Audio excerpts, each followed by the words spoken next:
Olá pessoal, aqui é a Ida e estou aqui mais uma vez para fazermos um vídeo com comentários, explicação e correção do PET volume 5 do segundo ano do ensino médio de língua portuguesa. E estamos na semana 1. Vem comigo!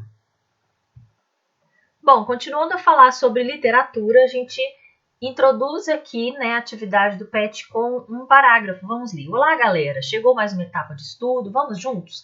Sabemos que a leitura é de fundamental importância para o desenvolvimento das pessoas, para a nossa formação social e também para o lazer.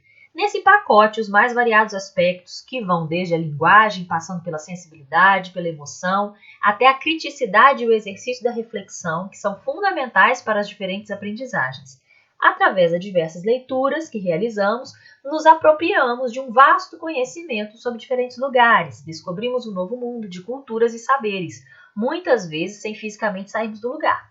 Veja essa frase de J. Edison. Então, tem uma frase aqui sobre a leitura. A leitura é para o intelecto que o exercício é para o corpo. Olha só que frase importante aí sobre a leitura, uma reflexão importante a respeito da importância da leitura, tá bom? Bom, seguindo aqui, depois de lermos a frase, segue aqui mais um parágrafo. É importante salientar que ler deve ser um processo contínuo, pois envolve uma compreensão que não se extingue na decodificação da palavra escrita, mas que se antecipe e se alonga na inteligência do mundo. Para Orlandi, a produção de sentido está no modo como a leitura se relaciona entre o dito e o compreendido. O ato de ler implica, segundo Freire, na percepção crítica, na interpretação, na reescrita, na reelaboração do que lemos. Concluindo até agora, nós podemos entender aqui que a leitura é mais do que simplesmente juntar as letras e pronunciar as palavras. É você interpretar, é você entender o sentido, você ter um posicionamento crítico sobre aquilo que você está lendo, ok? E nós temos feito várias atividades aqui que vão trabalhar essa capacidade de leitura em cada um de vocês, ok? Na atividade 1, a gente tem uma frase da Cora Coralina, fala para a gente ler, refletir e depois produza você também uma frase sobre a importância do conhecimento, da leitura ou da escola. Vamos ver qual que é a frase da Cora Coralina. O saber a gente aprende com os mestres e com os livros. A sabedoria se aprende com a vida e com os humildes.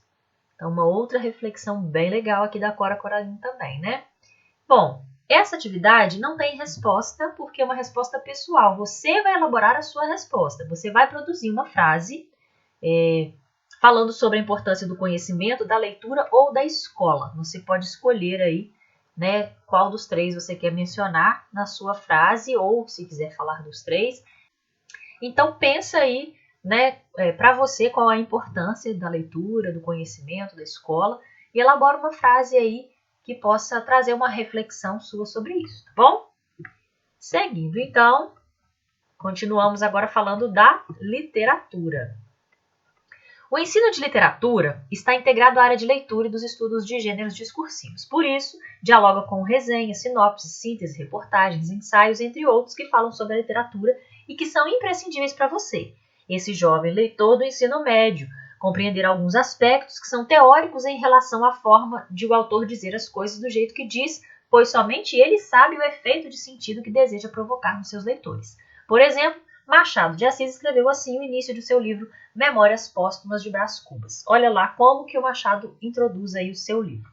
Há algum tempo hesitei se devia abrir essas memórias pelo princípio ou pelo fim, isto é, se poria em primeiro lugar o meu nascimento ou a minha morte. Suposto o uso vulgar seja começar pelo nascimento, duas considerações me levaram a adotar diferente método. A primeira é que eu não sou propriamente um autor defunto, mas um defunto autor, para quem a campa foi o berço. A segunda é que o escrito ficaria assim mais galante, mais novo.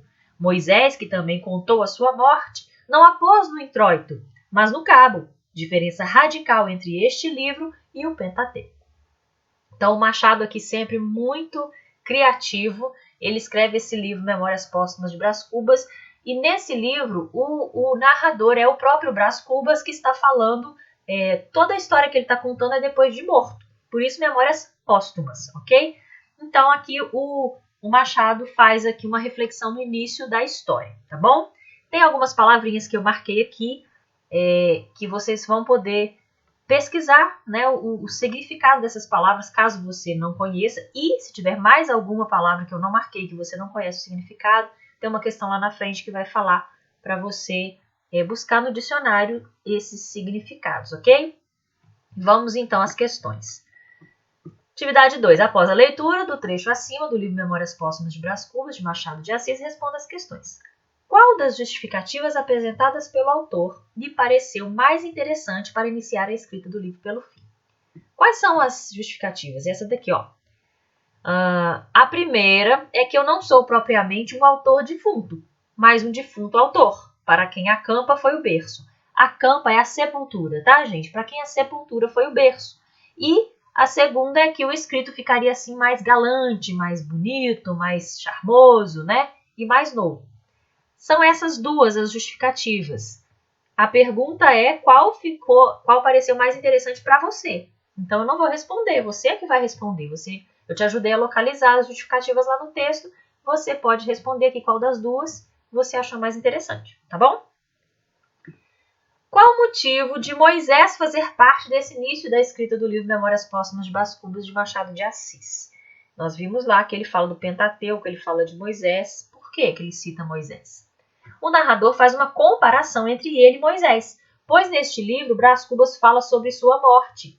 E em um dos livros bíblicos que tem autoria atribuída a Moisés, há a narração da morte da morte de Moisés. Então aqui o Machado faz aqui até uma alfinetada, de repente, né, na veracidade a respeito da autoria do Pentateuco ser atribuída a Moisés, né? Mas Moisés é citado aqui porque, se realmente ele for o autor dos livros do Pentateuco, o livro que fala da morte de Moisés, ele estaria falando da sua própria morte, né? Assim como o Brás Cubas está falando da morte dele aqui no livro Memórias Póstumas de Brás Cubas, tá bom? Retire do texto as palavras que você não conhece e, com a ajuda de um dicionário, coloque os significados, levando em conta o contexto no qual se encontram. Eu marquei algumas palavrinhas aqui, já falei alguns significados, como campa, sepultura, galante é charmoso, né? Então, as outras podem ser as que eu marquei aqui, né? Pelo contexto dá para deduzir bastante coisa. Se tiver mais alguma, né, além dessas aqui, você vai buscar, pode ir lá no Google, né? Joga lá no Google e você pode pesquisar aí o significado dessas palavras, ok? Eu vou ficando por aqui, eu espero que esse vídeo tenha sido útil para você. Se você gostou, dá o seu like aí, se inscreve no canal se ainda não se inscreveu, compartilha com seus colegas que estão fazendo as mesmas atividades, que estão com dificuldade aí, ok? Fiquem com Deus e até semana que vem.